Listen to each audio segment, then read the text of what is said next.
Am I wrong for pretending not to recognize my parents when they try to reconnect? I was raised mostly by my uncle and aunt. My older sister developed a serious illness when I was 6, and my parents decided that they couldn't care for both of us, I guess. So they kind of unceremoniously dumped me at my grandparents and my uncle took me in. Like, didn't even explain to me what was going on. Just, you're going to visit Gran for a while and never picked me back up. My grandparents and uncle explained it later, and they were pretty livid at my parents. I've seen my parents maybe 5 times since then, and not at all for the last 9 years. I decided to stop having contact with them when I was 12, and since I was the only one reaching out, all communication broke down. It turned out okay. I love my aunt and uncle, and it turns out that they can have kids, so they've always said I'm their miracle child. I was just misrouted by the stork at first. I was formally adopted by them when I turned 18. I wish it had been earlier, but there was some red tape things that would have made that really expensive and difficult. I'm 21 now. I'm blown away by the fact that your parents literally gave up their 6-year-old child.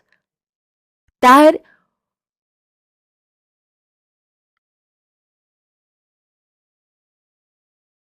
don't have words for that. I don't know how to explain.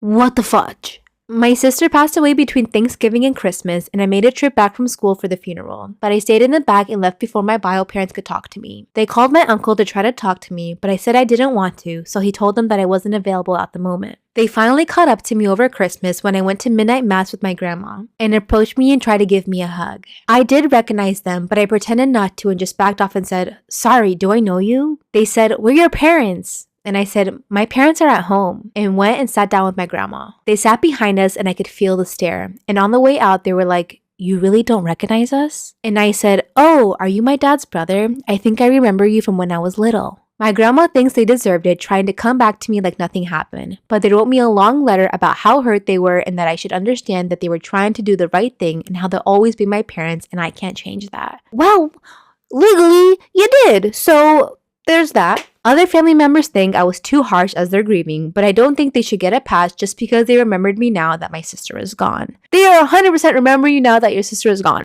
Am I the asshole for not buying a drink for my friends?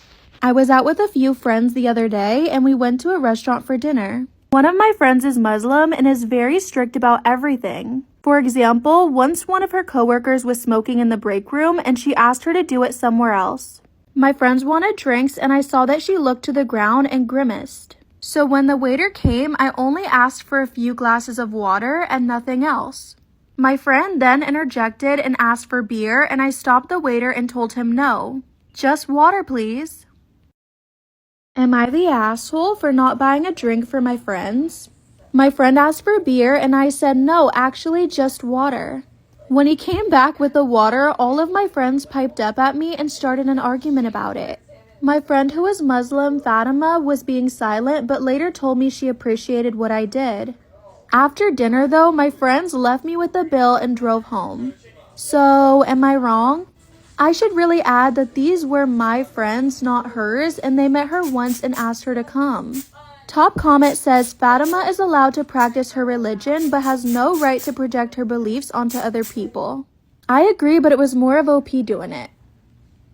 Am I the asshole for snitching and causing my friend to lose her scholarship/dream college acceptance? I, 19 female, am a sophomore in college and have a friend, Tia, 18 female, who is in high school and applying for colleges and scholarships. I helped her throughout the college process and she ended up getting an early action to her top college and she got a full scholarship. I was happy for her until recently. I was talking to a mutual friend of ours and she started gushing about how Tia's essay was so heartfelt and beautiful. I asked to see it because I thought she had just forgotten to show me. She showed me many of her essay drafts, but as I was reading it, I was completely taken aback. The essay was one of my college essay drafts, which I'd shown to Tia for reference on writing techniques only. I made this clear. I was livid. The essay was really personal and she barely even tweaked it up. It was almost entirely copied and pasted. Am I the asshole for snitching and causing my friend to lose her scholarship/dream college acceptance? I trusted her with it and this is what she did. In a fit of rage, I gathered all the evidence of me helping her with the college process, including evidence of me sending the specific essay to her, and I showed it to the school. She not only lost her scholarship, but she also lost her seat in the school. Now people are calling me dramatic and shaming me for robbing her of her education. She's the only person in her family to get into college and receive an academic and athletic scholarship, so everyone was rooting for her, including me at one time. And while I didn't expect the outcome to be so severe, it was. Right now, I feel bad. I feel terrible. I feel like she took advantage of me, but I didn't want to be the cause of something so horrible. I did myself a justice, but at the cost of someone's dreams. Now I'm wondering if what I did was justified or not. Am I the asshole?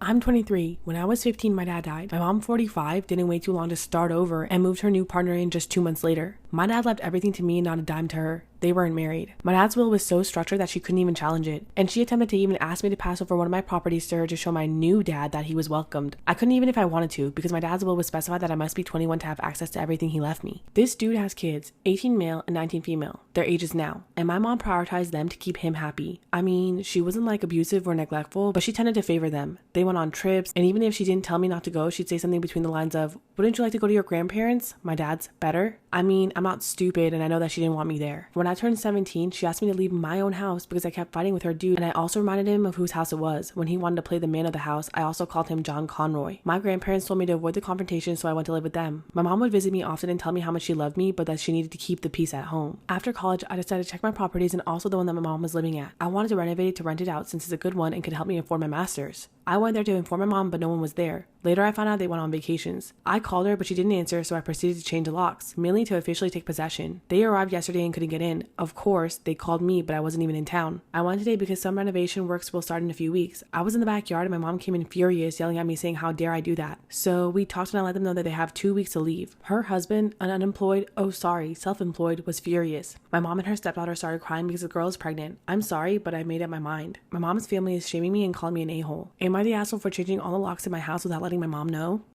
This is why you should never take a prank too far. Once there were two young twins who lived in a small town and they were known for constantly misbehaving. One day a man had passed away peacefully in his home and the twins wanted to play a prank on everyone else living in the town, so they snuck into the house and started messing with the man's body. One twin moved his mouth like a puppet and the other one poked his eyes out with a stick. As they were doing this, they heard footsteps. They couldn't find anywhere to hide, so they placed the body back in the coffin, then got in the coffin themselves and closed the lid. But what they didn't know was they were taking the coffin straight to the funeral. The people carrying the coffin noted that it was much heavier than usual but brushed it off. No one even noticed that the twins were gone until the coffin was lowered. The twins' mother appeared at the cemetery about the missing twins, which stopped the funeral and began a search. Eventually, the man carrying the coffin confessed that the coffin had weighed more than it was supposed to, so they lifted it out and opened the lid. They did find the boys there, but they found them lying on top of the body, whose hands were wrapped tightly around each of their necks. The twins had been strangled to death.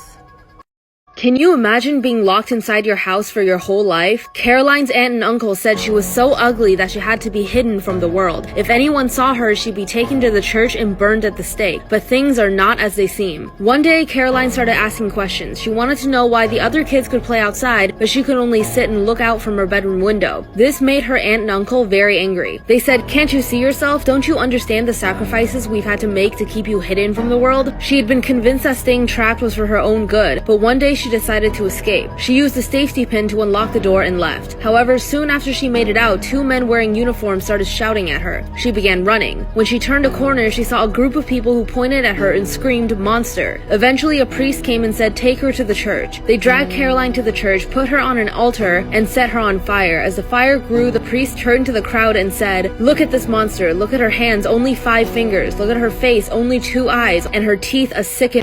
My 34 male sister gave birth 2 months ago. She brought the baby to mine and my wife's 23 female wedding. She breastfeeds wherever she goes. We visit her house, she'll breastfeed in front of us. Visiting our parents, she'll breastfeed. Going out in public setting, she'll sit on a bench on the park and breastfeed. Go out to a restaurant, she breastfeeds. Everywhere. I've never spoken on it because I know she'll get mad and offended, but when she did that on my wedding, I lost my cool. Dude, you're 34 years old? You don't understand that she is giving her child life? She is their sole source of nutrients. Is it breastfeeding? Yeah, she's gonna feed at all those places because not only is it a feeding mechanism, it's a soothing. When the baby cries, they find comfort in breastfeeding. She's not gonna just not breastfeed in front of people to be like, "Oh, I'm in public, I'm not gonna breastfeed." Oh, this dumbass guy is gonna piss me off. During the reception dinner, she just did it again. I kindly approached her and asked her why she didn't bring formula or at least pump milk out and put it in a bottle so she wouldn't have to do all this at that moment. Who are you? Who do you think you are to tell someone what to do with their body and their child? And it's your sister on top of all this. You have the guts to... Oh, you should be defending her from people who are saying this to her, but yet it's her own family. Okay, I'm sorry, I'm like getting way sidetracked. She said, because I don't have to. I feel comfortable breastfeeding. Getting milk out on my own is more painful. Oh yeah, I completely forgot that pumping hurts like a bee. I wouldn't know, but I'm just saying I've seen my sisters. I said she could just make the sacrifice and compromise for one day instead of doing this in front of 250 guests on my wedding. So here's the thing, right? These other 250 guests don't care like you do, because I assume that they're all grown adults and some of them have kids, so they understand that this is completely natural and not something to be ashamed of. She then said she can't do much about it now because the baby has to have her milk. I told her she should have been more thoughtful of that than instead of completely embarrassing herself and us by doing this. The only person being embarrassed right now is you. I told my wife what the deal was, and she said that I'm an asshole and should immediately apologize to my sister. My parents also sided with my sister, and now pretty much everyone thinks I'm an asshole since I'm the only person who had a problem with it. The only reason I decided to call her out is because I considered it a bad etiquette and tacky to do that at a formal event, and that she could just find another solution for that night. So, am I the asshole? Okay, you know what the real problem is here? The problem is your way of thinking, right? You called it what? Bad etiquette and tacky to do that at a formal event, and she could just find another solution for that night. That is your own thinking, right? You need to change the way you look at it. Dummy. This is gonna get taken down for bullying. Watch.